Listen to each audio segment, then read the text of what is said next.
బాబాయ్ వాళ్ళు చచ్చిపోయిన అనుకుని పోయినాడ ముసైతాను చచ్చిన నీళ్ళు పోయినాకు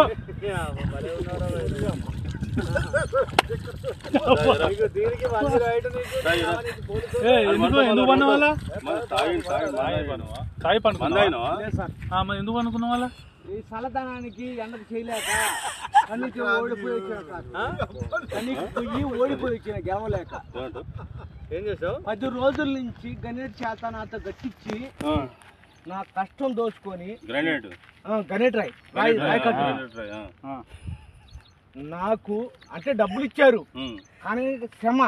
పొద్దున 7 నుంచి సాయంత్రం 7 దాకా ఇవి చేస్తారు సార్ 12 గంటలు ఇబ్బంది అవుతుంది నీకోసం మంజీ రైడ్ పోలీసు వాళ్ళు వచ్చిండు నువ్వు చనిపోయినా అని కంప్లైంట్ చేస్తే పోలీసు వాళ్ళు వచ్చింది నీకోసం ఏడు చేస్తావు పని నువ్వు కాజీపేట సార్ ఇక్కడ దాకా ఎట్లా వచ్చినావు ఎవడో లేదు సార్ అడ్డమైందే అంతేనా తీసుకుపోయాడా వదిలిపెట్టాడా అయిపోయిందా పని వచ్చాడు డబ్బులు సార్ దయచేసి మిమ్మల్ని అందరినీ ఒకే రిక్వెస్ట్ చేస్తున్నా ఒక్క 50 రూపాయలు ఇచ్చుకుంటే నేను కంపల్సరీ చేద్దాం కానీ లోపల జారిపోతే ఎట్లుండి మరి ఎక్కడికి లోపలికి నేను దారి పాపనే పట్టుకున్నాను సార్ అంతేనా ఏదో పట్టుకున్నావు అది రాయి పట్టుకున్నావు ఏం పట్టుకున్నావు రాయిని పట్టుకున్నా అయితే ఈ రాయి పట్టుకున్నావు మా వాళ్ళు చచ్చిపోయినా